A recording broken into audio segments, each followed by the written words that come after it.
A doctor's first day. The mingled odors of lavender potpourri and day-old biscuits clung to the air as Sam Hayes entered Sunny Meadows' automated threshold. A hushed symphony of soft footfalls and distant TV noise filled the building. He smoothed the pristine surface of his new coat, its immaculate white a sharp contrast against the facility's aged carpets and time-worn wallpaper. This was it. Today marked his official transition, Dr. Samuel Hayes. A kindly-faced woman, her Brenda, head nurse, badge gleaming, greeted him with genuine warmth. "Dr. Hayes, welcome. We've been eagerly awaiting you. Come, allow me to introduce you to everyone." Brenda guided him through a network of hallways, presenting him to nurses, therapists, and aides. Each offered a welcoming gesture, a brief handshake, or a quick word of greeting. The sheer volume of names, roles, and faces threatened to overwhelm him. Summoning his most engaging smile, he hoped to project an aura of capability, despite the nervous flutter in his stomach. At last, they arrived at Brenda's compact, paper-laden office. "All right, Doctor," she announced, indicating a pile of manila folders. "Time for your orientation." 32 residents call this place home, each with distinct needs and temperaments. Let's begin with the essentials. For the next hour, Brenda meticulously detailed patient histories, prescribed medications, and personalized care directives. He scribbled notes, determined to retain every nuance. Mrs. Gable, a gentle soul battling dementia, required constant monitoring. Mr. Davies, once an engineer, wrestled with persistent pain, demanding consistent management. Then there was Mr. Abernathy, a veteran whose tongue was as sharp as his war stories and whose history included several falls. The looming specter of student loan debt danced in Sam's mind. He needed to excel, and quickly. "Right then, Dr. Hayes, time to meet your patients," Brenda declared, clapping her hands. "I'll begin with a few familiar faces. Remember to be patient and, most importantly, listen. They often have much to communicate, although it's not always directly about their medical condition." His first visit was with Mrs. Gable. He discovered her in a sun-drenched day room, her gaze fixed on a flickering television screen. Approaching with deliberate care, he introduced himself, offering a tender smile. "Hello, Mrs. Gable, I'm Dr. Hayes. How are you feeling this morning?" She met his gaze with unfocused eyes, her lips barely moving. "The tulips are blooming," she murmured, her voice fragile. "All red." He nodded, attempting to interpret her words. "That's lovely, Mrs. Gable. Tulips are indeed beautiful."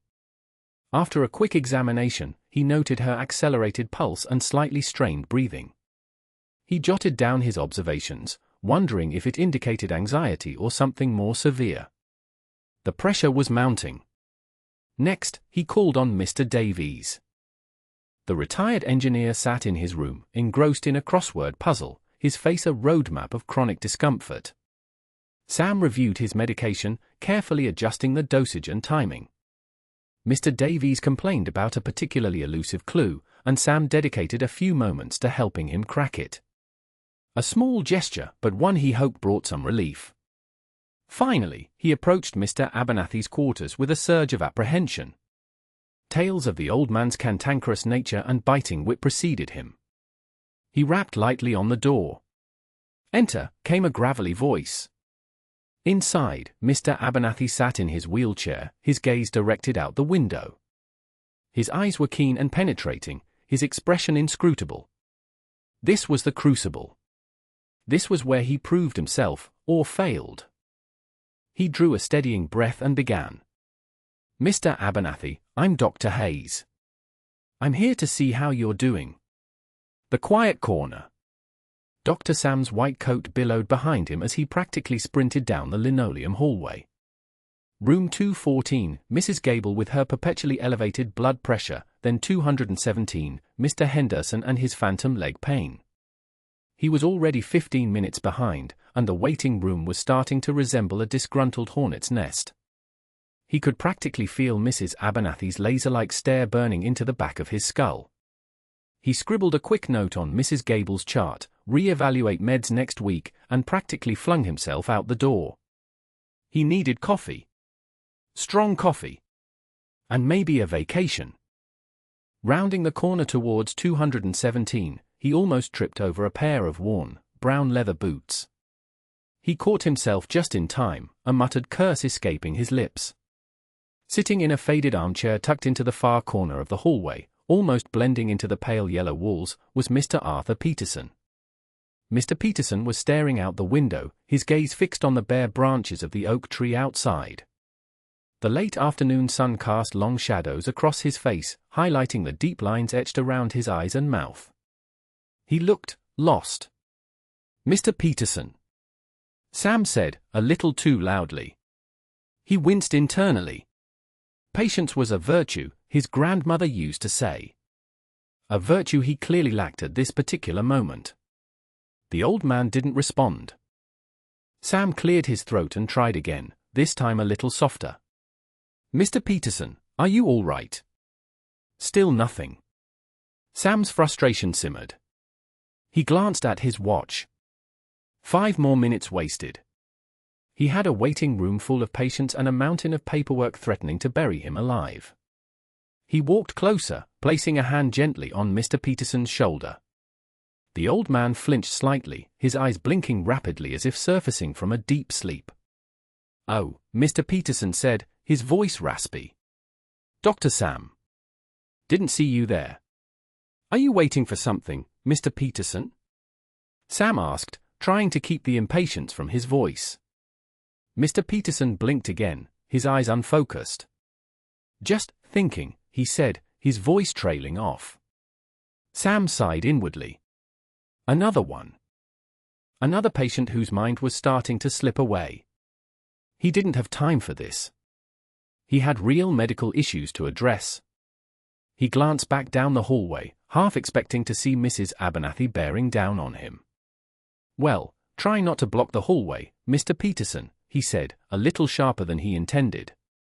He turned to leave, muttering under his breath, "Just sitting here, being useless." He didn't see the flicker of something, sadness? Disappointment? That crossed Mr. Peterson's face as he walked away. He just kept moving, driven by the relentless pressure of his overflowing schedule. Room 217 awaited, and Mr. Henderson's phantom leg was not going to complain to itself. A nurse's rebuke. Mr. Arthur Peterson sat by the window, sunlight painting dust motes gold around his thinning white hair. He held a worn leather-bound book, but his gaze was fixed on something beyond the glass, a world only he could see. Mrs. Gable, ever observant, noticed he hadn't turned a page in at least half an hour. Dr. Sam, clipboard in hand, approached Mr. Peterson. "Mr. Peterson, are you listening? We need to check your medication adherence." He snapped his fingers, a sound that echoed too loudly in the otherwise quiet room. "Mr. Peterson." "Hello?" Mr. Peterson blinked, startled, his book trembling in his hands. "Oh. I was just remembering." His voice was thin, like aged paper. "Remembering what? To take your pills? Because you didn't this morning, did you?" Dr. Sam's tone was sharp, laced with impatience. Mrs. Gable, who had been organizing the medication cart nearby, straightened up, her movements precise and deliberate. She hadn't intended to eavesdrop, but Dr. Sam's voice carried. "Honestly," Dr. Sam continued, oblivious, "it's like talking to a brick wall. Sometimes I wonder if there's anyone even in there anymore." He gestured dismissively towards Mr. Peterson, who looked increasingly lost and confused. That was it. Mrs. Gable placed the last vial on the cart with a decisive click. She turned, her blue eyes, usually sparkling with warmth, now held a glacial chill. She walked towards them, her sensible shoes making soft, purposeful sounds on the linoleum floor. "Doctor," she said, her voice low but firm, "I understand you're busy, but Mr. Peterson is a resident here, and he deserves your respect." Dr. Sam flushed, caught off guard. "Mrs. Gable, I'm just trying to do my job." "He's not cooperating." Mrs. Gable stopped a few feet away, her gaze unwavering. "Patience, doctor. Some days are clearer than others. And even on the cloudiest days, there's still a person in there." She glanced at Mr. Peterson, offering him a gentle smile. He returned it, a flicker of recognition in his eyes. Dr. Sam shifted uncomfortably, adjusting his glasses. "Look, I didn't mean anything by it." "Perhaps not," Mrs. Gable conceded, her voice softening slightly, "but words have power, Doctor. Choose them carefully, especially when speaking to those who are vulnerable." She placed a hand lightly on Mr. Peterson's arm. "Now, Mr. Peterson, how about we take a stroll in the garden? The roses are blooming." Mr. Peterson's face lit up. "Roses, yes. My Evelyn loved roses." As Mrs. Gable guided Mr. Peterson towards the door, Dr. Sam watched them go, a flicker of something akin to shame crossing his face. He knew Mrs. Gable was right. He had been insensitive. But he quickly rationalized it away. He was under pressure, overworked, and Mr. Peterson was just difficult. Still, Mrs. Gable's rebuke stung more than he cared to admit. He shook his head, dismissing the incident. He had more important things to worry about than the sensibilities of a kindly old nurse. Or so he thought. The storm. The wind had been a persistent whine all day, a high-pitched mosquito buzzing in the ears of Sunny Meadows residents. By late afternoon, it had escalated into a full-throated roar, rattling the windows in their frames. Rain lashed against the glass, blurring the normally placid view of manicured lawns into a swirling grey canvas. Mr. Arthur Peterson sat by his window, oblivious to the brewing tempest. He was somewhere else, somewhere green and sun-drenched, a lifetime ago. A young woman's laughter echoed in his mind, as bright and clear as the summer sky he remembered. The storm outside might as well have been on another planet. Mrs. Evelyn Gable, however, was keenly aware of the weather. She'd been tracking the approaching storm on her phone, her brow furrowed with concern. She bustled around the common room, securing loose objects and reassuring anxious residents. "Just a bit of weather, dears," she said, her voice calm and steady despite the growing ferocity outside. "Nothing to worry about. We've weathered worse, haven't we, Mildred?" Mildred, nestled deep in her armchair, only whimpered in response. The lights flickered, a brief, unsettling dance that silenced the television mid-sentence. A collective gasp rippled through the room. Then, the world went black. A deafening crack of thunder, followed by the searing flash of lightning illuminating the room for a split second, confirmed their fears. The power was out. Panic flared. Several residents cried out, their voices thin and reedy in the sudden darkness. Mr. Peterson, jolted back to the present, blinked in confusion. The laughter was gone, replaced by a cold, disorienting fear. "What's happening?" he mumbled, his voice trembling. Mrs. Gable, despite a surge of her own apprehension, immediately took charge. "All right, everyone, stay calm," she called out, her voice surprisingly strong in the gloom. "No need to panic. I have some emergency lights in my room. Just stay where you are, and I'll be right back." She navigated the darkened hallway with surprising agility, her hands outstretched to guide her. The air was thick with the scent of rain and ozone. She reached her room, fumbled for the flashlight she kept in her nightstand, and clicked it on. A small beam of light cut through the darkness, momentarily reassuring her. As she turned to leave, she heard a faint whimper coming from down the hall. It was Mr. Peterson. He was standing in the doorway of his room, his face etched with terror. "I can't see," he cried, his voice cracking. "I'm lost." Mrs. Gable felt a surge of compassion. She knew Mr. Peterson wasn't always present. The darkness had only amplified his confusion. She hurried to his side, placing a comforting hand on his arm. "It's all right, Arthur," she said gently. "I'm here. We're all here. Just take my hand, and I'll guide you back to the common room." He clung to her hand like a lifeline, his grip surprisingly strong. Together, they slowly made their way back down the hall, the small beam of her flashlight cutting a path through the oppressive darkness. The storm raged on outside, but inside Sunny Meadows, a different kind of storm was brewing, a storm of fear, uncertainty, and the fragile hope that they would all get through it together. Darkness and disarray. The lights flickered once, twice, then died, plunging the Greenhaven assisted living facility into absolute darkness. A collective gasp rippled through the building, followed by a chorus of confused and frightened calls. "What's happening?" a frail voice piped from down the hall. "Help me!"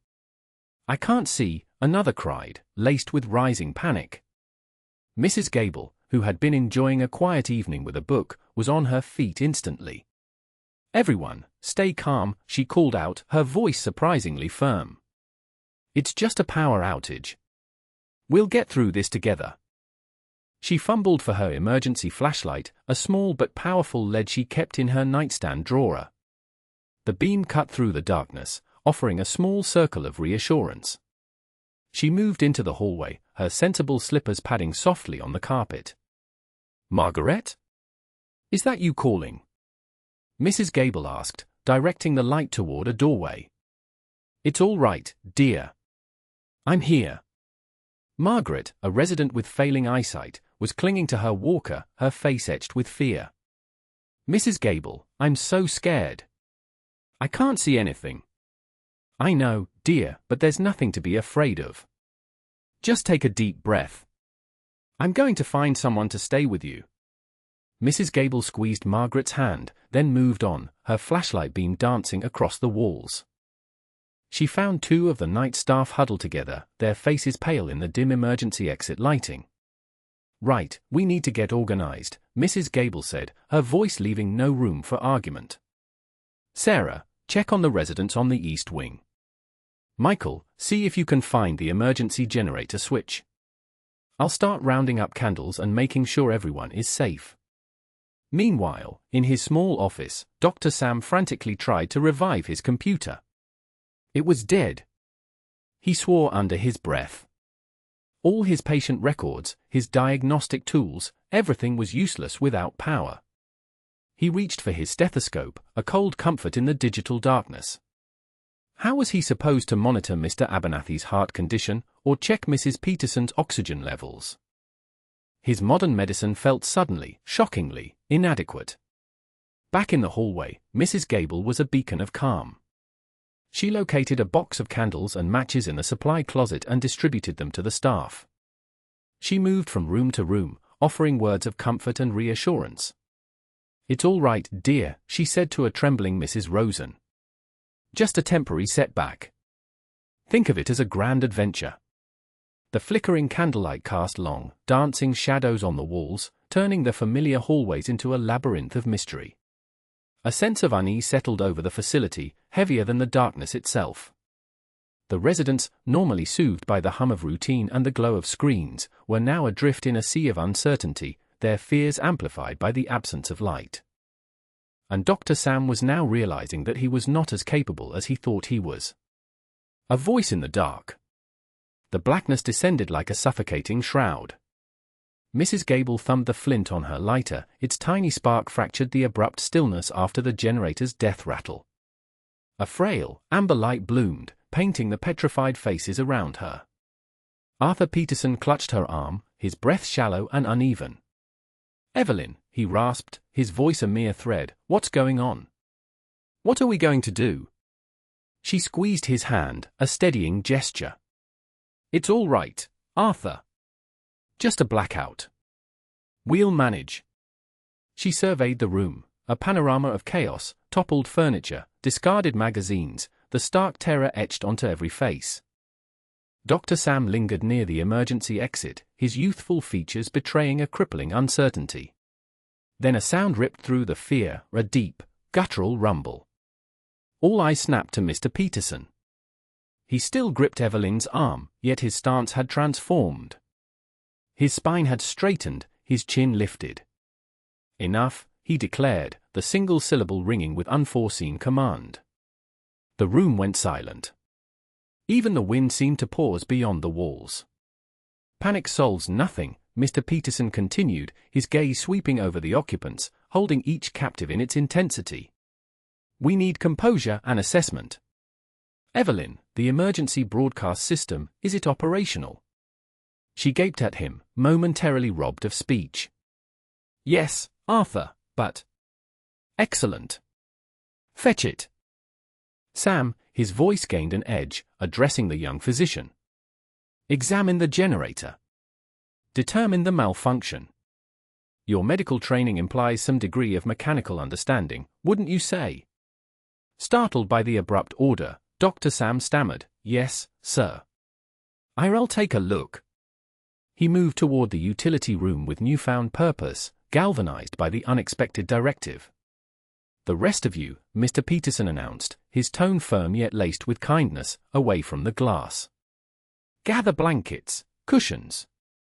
We've no way of knowing how long this will persist, and we must steel ourselves against the drop in temperature. A ripple of assent swept through the room as people stirred, their dread momentarily quelled by this unexpected display of command. Mrs. Gable stared at Mr. Peterson, the lighter still aloft, casting wavering shadows that danced across his features. The terror had ebbed, supplanted by a flinty resolve she'd never perceived before. The quivering old man had simply vanished, replaced by someone else. Someone capable. Arthur, she breathed, where did that come from? He met her gaze, a fleeting, enigmatic expression in his eyes. Later, Evelyn. The radio, now. She nodded, shaking off her astonishment. She trusted Arthur, always had. But this felt entirely different. This was a man she scarcely knew, a man who seemed to instinctively grasp the path forward in the face of calamity. She hastened to retrieve the broadcast system, a flicker of hope igniting in her breast, kindled by that calm, authoritative voice cutting through the oppressive dark. The handyman's secret. This way, Mr. Peterson croaked, his voice raspy with fear. He shuffled forward, hand outstretched as if feeling for phantoms. Mrs. Gable kept a firm grip on his elbow, her own gaze sweeping the darkened hallway. The emergency lights cast a sickly green glow, barely illuminating the numbers on the apartment doors. Are you sure, Arthur? It's awfully dark, she said, her voice a low, steady hum against the rising panic around them. Behind them, the other residents murmured anxiously, their shadows dancing in the dim light. The linen closet, he stammered, his eyes darting back and forth. Near the service elevator. Used to be a broom closet, then linen, now. I don't know. But it's there. Has to be. He moved with surprising speed, considering his earlier disorientation, pulling Mrs. Gable along. He seemed to navigate the murky corridor by instinct, his feet knowing the subtle changes in the floor tiles, the slight incline near the corner. Mrs. Gable wondered at this sudden burst of direction, this unexpected confidence. Here, he said, stopping before a nondescript door. He fumbled with the handle, muttering to himself. They changed the lock, blast it. Should be a key. Mrs. Gable gently pushed him aside. Let me try. She jiggled the handle, then gave the door a sharp kick near the base. The flimsy lock gave way with a groan of splintering wood. Inside, the closet was cramped and dusty, filled with forgotten cleaning supplies and stacks of yellowed newspapers. But there, on a high shelf, were a dozen flashlights, still in their plastic packaging. There! Mr. Peterson exclaimed, relief flooding his face. I knew it. Always keep a backup. Mrs. Gable quickly ripped open the packages and began distributing the flashlights. The beam sliced through the darkness, revealing faces etched with worry and confusion. A collective sigh of relief swept through the group. How did you know they were here, Arthur? Mrs. Gable asked, handing him a flashlight. Mr. Peterson hesitated, his gaze fixed on the beam of his flashlight as he shone it on the floor. He looked older in the stark light, the lines on his face deeper, his eyes filled with a strange mixture of pride and regret. I used to work here, he said softly, his voice barely audible above the hum of the emergency generators. Years ago. Before I retired. I helped design the emergency systems. Knew where they kept everything.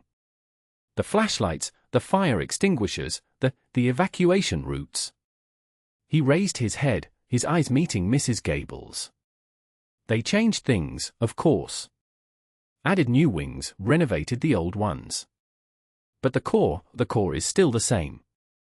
I remember it all. A new determination filled his eyes. The stairs, he said, his voice stronger now. The east stairwell is closest. Leads directly to the ground floor. We need to get everyone out. He turned, flashlight held high, and started back down the hallway, his shuffle replaced by a more purposeful stride. Mrs. Gable watched him go, a flicker of hope igniting within her. Maybe, just maybe, they would all get out of this alive, thanks to the old handyman and his forgotten secrets. Restoring the light. The generator, Mr. Peterson stammered, his voice a reedy whisper in the oppressive dark. Back of the laundry room. Emergency stairs, level B. He clung to Mrs. Gable's arm as if she were a lifeline. Mrs. Gable, flashlight beam dancing ahead, guided him down the unfamiliar concrete steps. The air grew thick and smelled of damp earth and stale detergent. Just tell me what to do, Arthur. We'll get it going. Her voice, calm and steady, was a soothing balm against the rising tide of panic. The laundry room was a cavernous space, silent except for the drip, drip, drip of a leaky pipe. The generator, a hulking metal beast painted a faded institutional green, stood against the far wall. Mr. Peterson shuffled towards it, his hand outstretched as if greeting an old friend. First.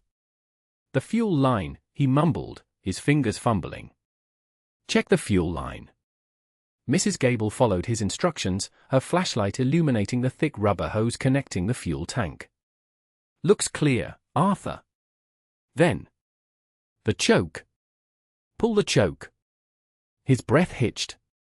It's been a while. She located the lever and pulled it out. Choke's pulled. Now. The starter cord. His voice was gaining a sliver of confidence. Give it a good yank. Mrs. Gable grasped the cord and pulled. Nothing. She tried again, harder this time. Still nothing. The silence that followed was heavy, punctuated only by Mr. Peterson's ragged breathing. It won't start, she said, trying to keep the discouragement from her voice. Mr. Peterson sagged against the generator, his face pale in the flashlight beam. Flooded, he whispered. It's flooded. Flooded? What does that mean? He straightened, a flicker of his old self returning. Too much fuel in the carburetor. Needs to be cleared. He reached for a small knob on the side of the engine. Hold the light, Evelyn. I need to open the drain valve. He worked with surprising dexterity, his fingers, gnarled with age, expertly manipulating the valve.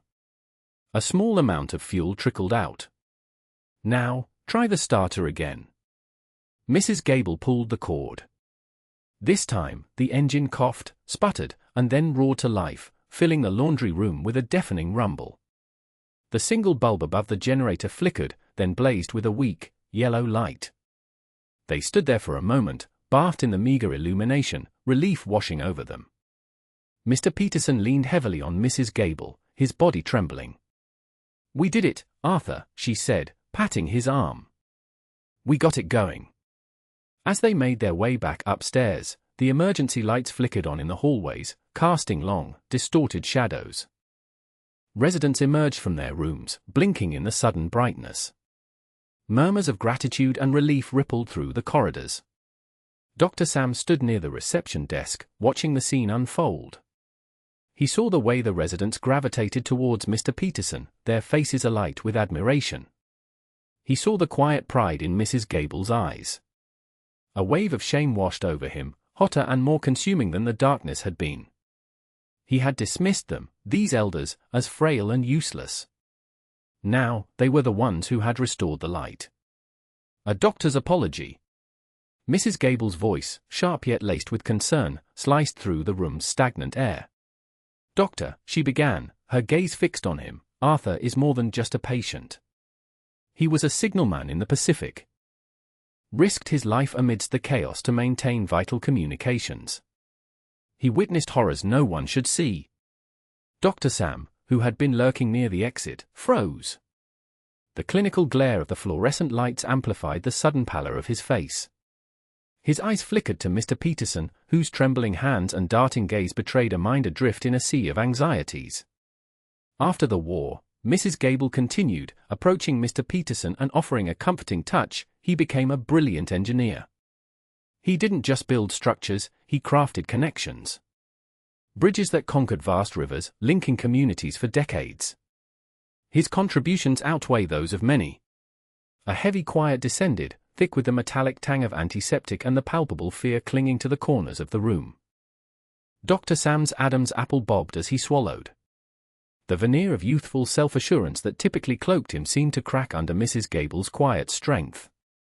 He looked at Mr. Peterson anew, not a frail invalid, but a man who had weathered storms, a veteran, an engineer. A life, etched in the map of his wrinkles. Mr. Peterson, Dr. Sam began, his voice barely audible, as he edged forward. I owe you an apology. A profound one. My earlier remarks were insensitive and inexcusable. I had no right to speak to you like that. He hesitated, searching for the right cadence. I was wrong. Deeply wrong. Mr. Peterson blinked, his focus slowly returning to Dr. Sam. Confusion lingered in his eyes, but a nascent spark of understanding began to flicker beneath the surface. It's all right, son, he rasped, his voice like dry leaves skittering across pavement. No harm done. Mrs. Gable gave Mr. Peterson's hand a gentle squeeze. He means well, Arthur, even if he's still green. She turned her attention back to Dr. Sam. Now, Doctor, rather than dwelling on limitations, perhaps you could address immediate needs. Are all the residents accounted for? We could use blankets, and a cup of tea would do wonders for Arthur's chill. Dr. Sam's expression hardened with newfound purpose. He retrieved his phone, his fingers dancing over the screen. Of course. I'll request additional blankets and tea immediately. Mr. Peterson, he continued, meeting the older man's gaze directly, would you mind answering a few questions about the building? You've been here longer than anyone. Your knowledge of the layout would be invaluable. Mr. Peterson's eyes widened slightly, a flicker of alertness igniting within them. Well, I suppose I've picked up a thing or two over the years, he responded, a ghost of a smile gracing his lips. For the next hour, Dr. Sam was an eager student, absorbing every detail as Mr. Peterson, aided by Mrs. Gable's gentle reminders, painted a vivid picture of the building's architecture, pinpointing escape routes and storage spaces. Together, they accounted for every resident, striving to ensure everyone's comfort under the dire circumstances. With each completed task, the anxiety in Mr. Peterson's eyes seemed to ebb, replaced by a quiet sense of contribution.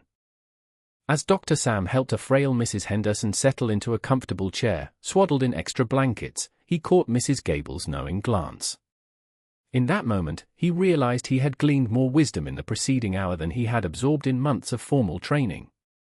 He had discovered the essence of respect, the power of compassion, and the concealed strength and resilience that time often masks in the elderly. It was a lesson he would carry with him always.